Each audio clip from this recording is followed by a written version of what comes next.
Bien, chicas, pues vamos a iniciar esta tarde con una oración. Amado Señor, te damos gracias por tu palabra, gracias Señor por el aliento de vida que nos das cada mañana, porque podemos disfrutarlo, porque podemos ah, tener la bendición de levantarnos, de hacer todo lo que lleva nuestro día y todavía llegar a este momento y escuchar tu palabra y seguir aprendiendo de ti, Señor. Yo te pido esta tarde, Padre, que tu Espíritu Santo, Señor, nos hable, que tu Espíritu Santo nos ministre, pero que también nos capacite para llevar tu palabra, Señor, a un buen fin, que nos ayude a llevar tu palabra, a aplicar tu palabra en nuestras vidas y podamos ser estas mujeres y esta iglesia que da fruto, que lleva tu palabra más allá, Señor, de solo escucharla, la lleva a la práctica, Señor. Y eso es lo que anhelamos como iglesia, es lo que anhelamos como grupo de mujeres dispuestas a escuchar de ti, Padre. Te damos gloria y honra en esta tarde, en el nombre de tu Hijo amado. Amén. Chicas, pues hoy vamos a hablar de un tema que es prácticamente la continuación del estudio de la semana pasada. Una iglesia fructífera da testimonio.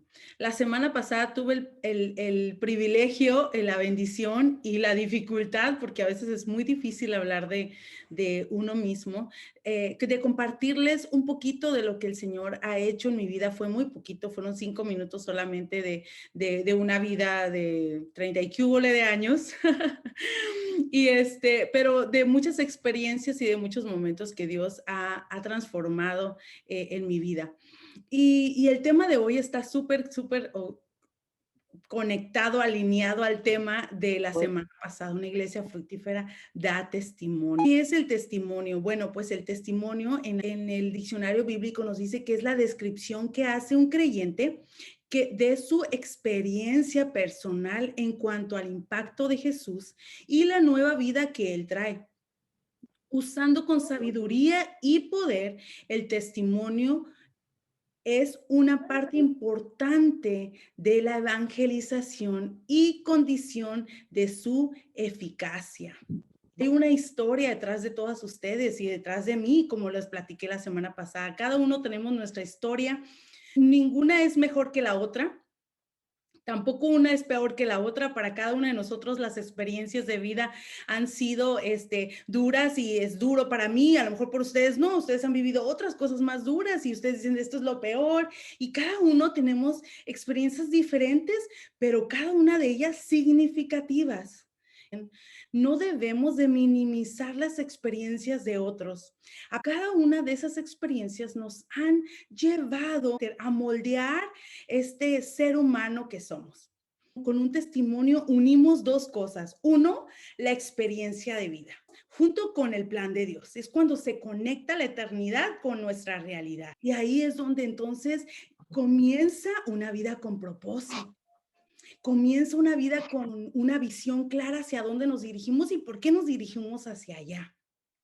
Por eso es muy importante que ustedes y que nosotros como iglesia tengamos la responsabilidad de cuidar ese testimonio. Tengamos el compromiso con Dios y con mi iglesia a cuidar, a alimentar, a mantener ese testimonio como algo valioso, como algo importante.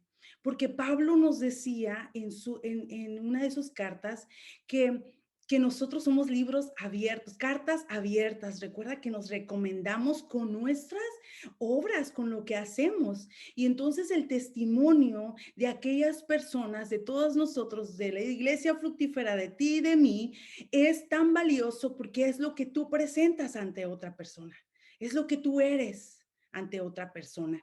Entonces el testimonio es algo importante y cómo hacerlo, pues es vital.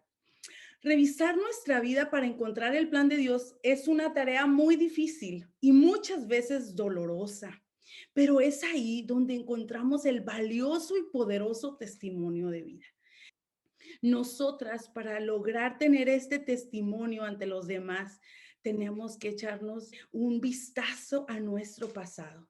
Y a veces ver el pasado duele. Y yo les compartí la semana pasada con mucho sentimiento, no porque sigan caminando en dolor, sino porque creo que ese sentimiento es nostalgia, volver a recordar momentos de tu infancia. Pero sabes que es muy eficaz porque a pesar de que es doloroso, encuentras ahí tu testimonio, encuentras el valor de tu testimonio y entonces puedes compartirlo con más eficacia. ¿Por qué el testimonio es eficaz? ¿Por qué compartirle a otra persona acerca de mi vida es importante, es eficaz? ¿Por qué funciona? Vamos a ver estos puntos, 4 puntos importantes de por qué el testimonio es eficaz. Número uno, el testimonio es eficaz porque lo transmites algo genuino desde tu corazón. El testimonio nace desde la raíz de tu corazón, es algo que tú lo traes por esencia, la mayormente lloras, que es lo que me pasó la semana pasada, realmente sale sentimiento, sale nostalgia, hay una conexión que haces con esa persona. El testimonio es eficaz por eso, porque nos conectamos muchas veces de corazón a corazón, de circunstancia a circunstancia, de momentos y de situaciones que en ese momento se parecen tan similares que yo necesito estar con esa persona porque ella ya vivió con eso, ¿no? Ya pasó por eso y ya me puede dar un resultado de qué sucede después de eso. Entonces, por eso el testimonio es eficaz. Número dos, el testimonio es eficaz porque hay evidencia. Ok, ojo, cuando tú das un testimonio y no hay evidencia de ese testimonio, es falso. Carece de realidad, carece de eficacia y carece completamente de verdad. Porque un buen testimonio va a tener evidencia. ¿Qué dice? Evidencia comprobable, ¿ok? Evidencia comprobable, es decir, tú puedes ver en mí el resultado de esto que pasó, ¿sí? Entonces, cuando nosotros extendemos hacia otra persona un testimonio, debe de haber junto con el testimonio el resultado. Número tres, el testimonio es eficaz porque a quien lo compartes puede sentirse identificado. Muchas veces cuando compartimos y cuando sentimos que debemos hacerlo es porque otra persona en ese momento, la del otro lado, está pasando por algo similar que tú pasaste. Ahora, si has evitado hacerlo muchas veces porque no te quieres ver vulnerable, te perdiste la oportunidad de que Dios usara en una cosa más tu situación para compartirla con alguien más y compartir la eficacia de Cristo porque el testimonio lo utilizamos para evangelización, que fue exactamente el tema de la semana pasada, evangelizar. Ahora, el apóstol Pablo utilizó su testimonio para hablar no a una persona, no a dos personas. Recordemos a través de lo que leímos esta semana que Pablo se presentó ante diferentes personas y se va a seguir presentando en los siguientes capítulos. Pero fíjate, del capítulo 21 hasta el capítulo 25, Pablo se presentó en una turba, que es como en un grupo de personas, en el concilio, con líderes religiosos, dos gobernadores y un rey. Imagínate, Pablo utilizó su testimonio eficaz para hablar a todo este grupo de personas. Él no perdió oportunidad, era el momento. Si él había tenido que sufrir y avergonzarse, porque también recordemos que Pablo era un perseguidor de la iglesia, tuvo que levantar su voz y decir, yo soy un perseguidor de la iglesia, ¿no? Y él lo hizo para conectarse con ellos. Y esos son los siguientes pasos eso lo vamos a ver un poquito más adelante. Vamos a abrir, por favor, sus Biblias en el libro de Hechos, capítulo 21. Y es aquí donde comienza específicamente el testimonio de Pablo. Ahora, muchachas, este testimonio de Pablo nos deja mucha enseñanza a ti, a mí, de cómo elaborar un testimonio. A lo mejor ahorita tú te preguntas, oye, fíjate, nena, que yo no he hecho nunca, ni he escrito mi testimonio, nunca he hecho como esa actividad para compartirla con alguien. Casi siempre cuando lo comparto termino cometiendo un error y diciendo de más que no era necesario o bla, bla, bla, bla, bla. Ok. Una tarea muy buena y muy eficaz es escribir el testimonio. Escribirlo funciona por muchas razones. Primero, porque cuando tú estás escribiendo lo haces en un orden cronológico, ¿no? Hay por un punto, dos, tres, cuatro y cinco. Cuando no lo tenemos escrito o lo tenemos así con todas las ideas volando, regularmente lo que sucede es que decimos, comenzamos con los pies y terminamos con la cabeza, ¿no? En vez de decir la cabeza y luego los pies. Entonces, a veces de repente es bueno tener el sentido de cómo compartir mi testimonio. Ahora, estos siguientes puntos que vamos a hablar ahorita tienen referencia completamente a cómo Pablo utilizó su testimonio para traer almas a Cristo. El testimonio es para glorificar al Señor. Entonces, vamos a leer en Hechos capítulo 21, por favor. Capítulo 21, verso 39, se identificó. ¿Quién era él? Vamos a leer capítulo 21, verso 39. ¿Quién era Pablo? Ok, Pablo dice, entonces dijo Pablo, yo de cierto soy hombre judío de Tarso, ciudadano de una ciudad no insignificante de Cilicia, pero te ruego que me permitas hablar al pueblo. La primera cosa que Pablo hizo aquí fue identificarse. ¿Quién es Pablo? Más adelante, en los diversos versos, a las diferentes personas que habló, a cada uno se presentó, se identificó, ¿no? Ese es el primer paso para hacer nuestro testimonio.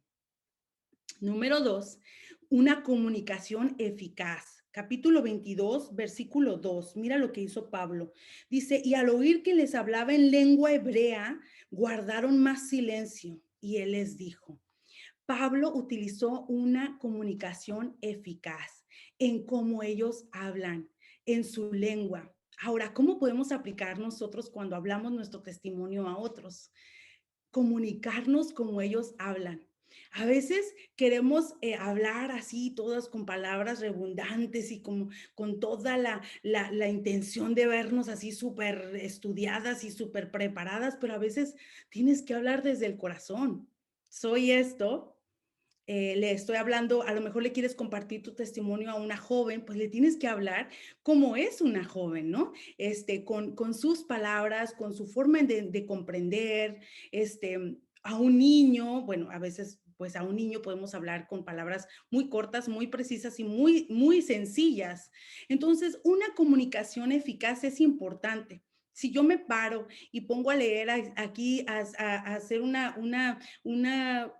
un testimonio de 3 horas, seguramente las pierdo en los primeros media hora, por eso lo hice de 5 minutos. Perdemos la atención de las personas. Entonces, una comunicación eficaz es importante cuando estoy dando mi testimonio. Ahora, como iglesia fructífera, como una iglesia, cuando nosotros estamos aquí alrededor, no necesitamos conectarnos con las personas, compartir nuestro testimonio de una manera sencilla, de una manera cotidiana, de una manera real, una conversación de amiga a amiga, ¿no? Ahora, número 3, características propias. Algo muy difícil de hacer que hizo Pablo fue hablar de sí mismo. Pablo comenzó a hablar de cómo él era.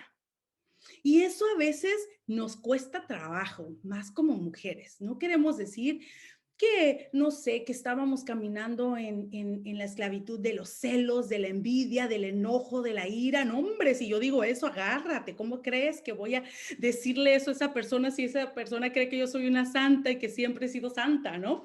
No, cuando yo le comparto mis características, o sea, lo que esta mujer es, esa persona puede decir, ah, es interesante, yo tengo eso mismo, yo soy igual, yo lucho por eso, yo he hecho estas cosas, entonces yo conecto con esa persona, ¿no?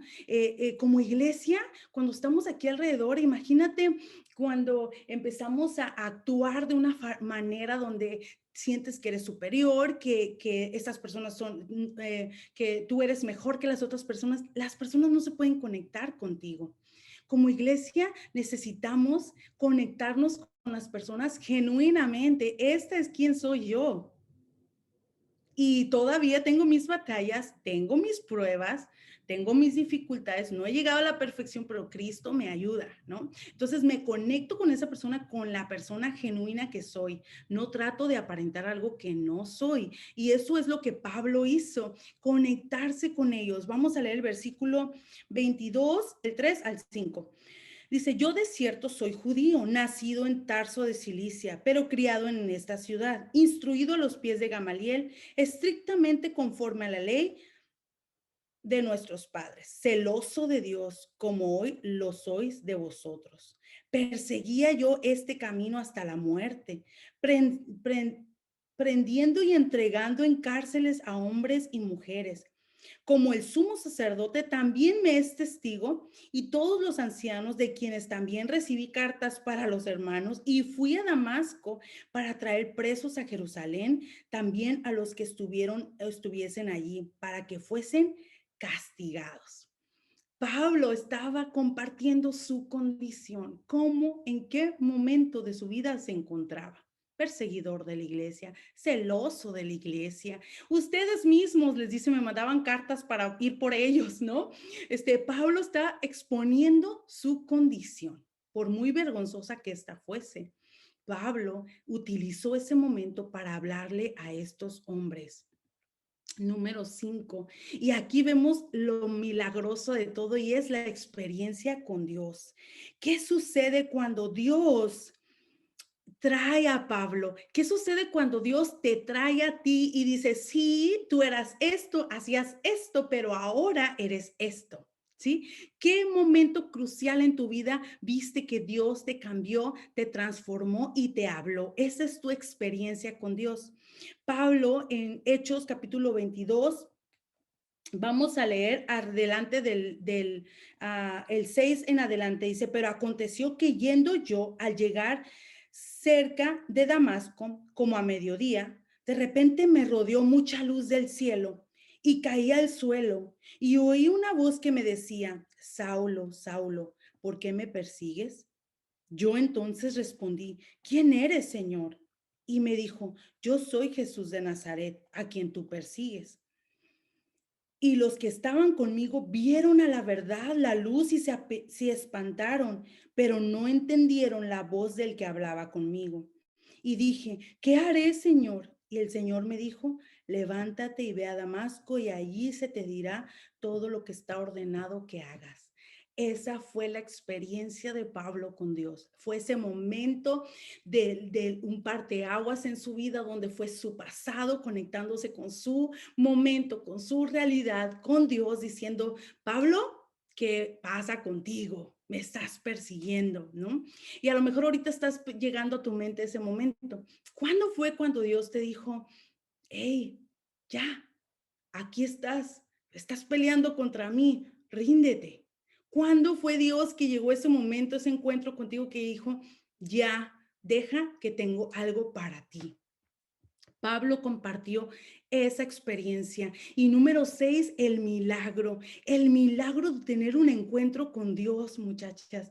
No podemos encasillar el milagro solamente en esos momentos donde vimos al cojo andar, al paralítico caminar, al ciego ver. Nosotras vivimos un milagro todos los días. Gente se convierte a Cristo todos los días. Gente cambia del infierno a la eternidad todos los días y eso es un milagro. La vida es un milagro, el encuentro, la experiencia con Dios es un milagro. Y no podemos perder la sensibilidad ante ese milagro que es estar frente a frente, cara a cara con Dios, orar con Dios, sentir que Él nos escucha. Eso es un milagro. Y ese milagro debemos de compartirlo a otros. Ese encuentro con Dios, esa experiencia con Dios. Ahora, Dios no solamente tuvo una experiencia con Pablo, escuchar la voz de Dios y decir, hey, Dios me está hablando, eso es un milagro. Y sabes qué, el siguiente, número 7, un llamado. Dios no solamente paró a Pablo, no solamente lo confrontó con lo que estaba haciendo, sino que le dio un llamado y le dijo, ¿qué haré, Señor? En versículo 10. Y le dice, el Señor me dijo, levántate y ve a Damasco y allí se te dirá todo lo que está ordenado que hagas. Versículo 18 dice, y le vi que decía, date prisa y sal prontamente de Jerusalén porque no recibirán tu testimonio acerca de mí. Pablo, Dios estaba dirigiendo a Pablo para compartir su testimonio, para dar testimonio de lo que Dios había hecho en su vida, para hacer, y como vimos al principio, el testimonio eficaz. ¿Qué es lo que Pablo hacía y qué es lo que vino a hacer ahora? ¿Sí? Por eso tú y yo debemos de cuidar mucho nuestro testimonio, porque el testimonio, aparte de ser esta estructura desde el principio a ahora con nuestra, con la voluntad o con el propósito de Dios, esta unión de estos dos, tiene que tener eficacia cuando tú muestras evidencia de que tienes un propósito en Cristo. Y a veces personas dan testimonio teniendo un presente dudoso de la eficacia de Dios. Es decir, decimos que somos cristianos, pero nuestra conducta carece completamente de Cristo, ¿sí? Decimos que creemos en Dios, pero nuestra conducta está completamente fuera de la fe a Dios. Entonces, cuando hablamos de un testimonio eficaz, el testimonio que Pablo habló, tenía el siguiente plan y era un llamado y un propósito. Hermanas, chicas, mis amadas amigas que realmente son muy especiales para mí, les cuestiono. ¿Saben el propósito de Dios para sus vidas? ¿Conocen el propósito de Dios para sus vidas? ¿Caminan en el propósito de Dios para sus vidas? Si tu respuesta a estas preguntas es sí, estoy sumamente feliz por eso. Si tu respuesta es no, tienes que hacerte una buena análisis de qué está pasando con mi vida. ¿Estoy caminando en Cristo? ¿Estoy dando fruto en Cristo? ¿Soy una mujer fructífera? ¿Soy una hija de Dios fructífera? Porque el siguiente paso para un testimonio eficaz es el llamado, el propósito. Tiene un plan. Dios me dio un plan y sobre ese camino. Amén. Ahora, siguiente, es muy importante que cuando tú y yo hablamos a otros acerca de nuestro testimonio, les hagamos comprender que a pesar de conocer a Cristo y de caminar en Cristo, vamos a tener dificultades. Para mí es una de las cosas muy importantes que decir cuando compartimos a Cristo. Te voy a decir por qué. Porque a veces queremos decirle a las personas que todo su mundo va a ser de dulce. No va a volver a pasar ningún problema en su vida. Créele a Cristo y vas, y ¿sabes qué? Una vez que tú crees a Cristo, todo va a ser perfecto. Y tú tienes que decirle la realidad. Ciertamente, conociendo a Cristo cambia nuestra eternidad del infierno al cielo. Conocemos a un Dios real, llega a ser suficiente, tenemos el amor, la compasión, el perdón, la redención de pecado, pero tendremos pruebas, tendremos batallas. No va a ser fácil, porque muchas veces personas llegan a Cristo y a la primer prueba se van.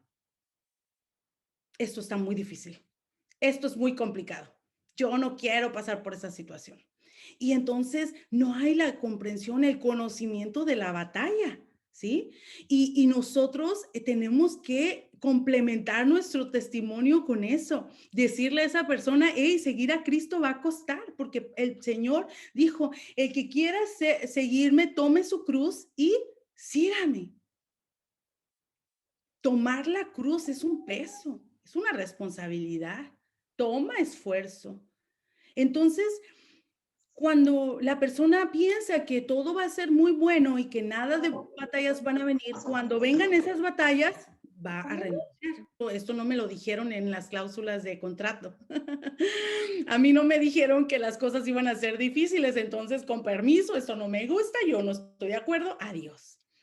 Pero cuando la persona, oh, ok, voy a tener pruebas, pero Cristo va a estar conmigo, me va a ayudar, me va a dar la fuerza, ok, vamos, ¿sí? Pablo tuvo muchas pruebas. Híjole, ustedes, no sé si terminaron de leer toda la historia hasta el capítulo 25 que nos tocaba esta semana, pero Pablo sigue teniendo prueba tras prueba, tras prueba, tras prueba. No paran. Hasta el día de su muerte, de aquí en adelante, no paran.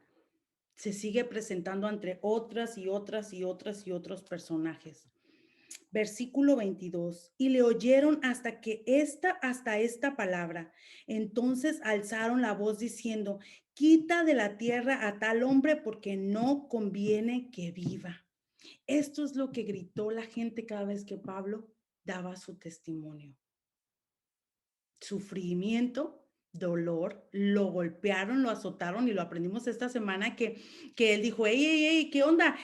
¿A poco golpean a los romanos? ¿Recuerdan? Y que ahí agarró este valor para identificarse como romanos. ¿Y por qué me están golpeando? Es contra la ley, conocedor de la ley, Pablo. Pero es importante entender que si este hombre, teniendo ese valioso testimonio, teniendo ese poder para transmitir la palabra de Dios, tuvo dificultades, imagínate tú y yo. Y más aún, imagínate todo aquel que llegue a Cristo, tendremos dificultades. Ahora, como iglesia, nosotros necesitamos esforzarnos por mantener una conciencia limpia. Pablo mencionó en esta semana muchas veces esa frase: una conciencia limpia. Puedo hablarle a otra persona de mi testimonio con libertad.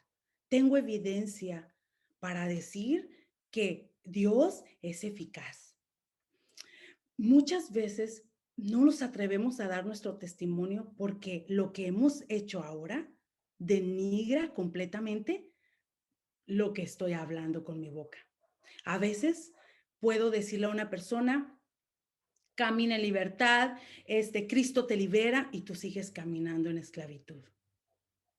Le puedes decir: Dios te perdona todo pecado, y tú sigues viviendo en una falta de perdón. Dios te cambia tu corazón. Cuando era duro, lo convierte, lo sana, lo lava, lo limpia, y tú sigues siendo una persona con demasiado egoísmo, hablando mal de las otras personas, contagiando a otras personas, siendo una persona tóxica a otras personas. Yo no puedo dar un testimonio, mucho menos puede ser eficaz, si mi vida ahora carece de significado, carece de propósito. Yo necesito conjugar esta, mi experiencia, con mi realidad con Dios. Necesito trabajar, y la iglesia fructífera trabaja en tener un buen testimonio. Que cada creyente, seguidor de Cristo, debe esforzarse por mantener una vida recta delante de Dios. Estoy hablando, claro, no perfecta, ¿ok?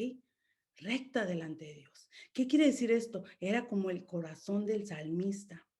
Examíname, oh Dios, y pruébame. Un corazón que está todo el tiempo pidiendo a Dios analizarlo para saber si la conducta que tengo hoy es una conducta correcta o está mal delante de Dios. Hagámonos esas preguntas y veamos si nuestro testimonio es un testimonio eficaz. Y no te preocupes si ahorita tú sacas la tachita de que no es un testimonio eficaz. No te preocupes, tenemos un Dios lleno de bondad, de misericordia, que tiene piedad de nosotros y nos ayuda. Y puedes pedir al Señor que te ayude a trabajar en tu vida. Que esa vida que tienes ahora sea una vida cambiada, y una vida que pueda, con su testimonio, cambiar, hablar a otras personas. Y solamente, ni siquiera a veces tenemos que hablar mucho, solamente nuestras vidas, como dijo Pablo, son cartas abiertas. Una iglesia fructífera, recuerda, siempre tiene evidencia de cada una de sus áreas. Cada una de estas son un fruto en una iglesia fructífera. Son evidencia de un testimonio eficaz. Y tú y yo tenemos que esforzarnos por trabajar en nuestros testimonios, por trabajar en nuestro testimonio ahora, y tener ese testimonio que puede ser eficaz y transmitirlo a cualquier persona que Dios nos ponga enfrente. Amén. Vamos a orar. Amado Señor, te damos gracias por tu palabra. Gracias, Señor, por hablarnos en esta noche, por mostrarnos una cosa más, Señor, en lo que podemos trabajar, en lo que podemos servirte, Señor. Úsanos en esta hermosa noche, Señor, y háblanos a través de estos grupos de conexión, Señor, que tu palabra siga ministrándonos en el nombre de tu Hijo amado. Amén.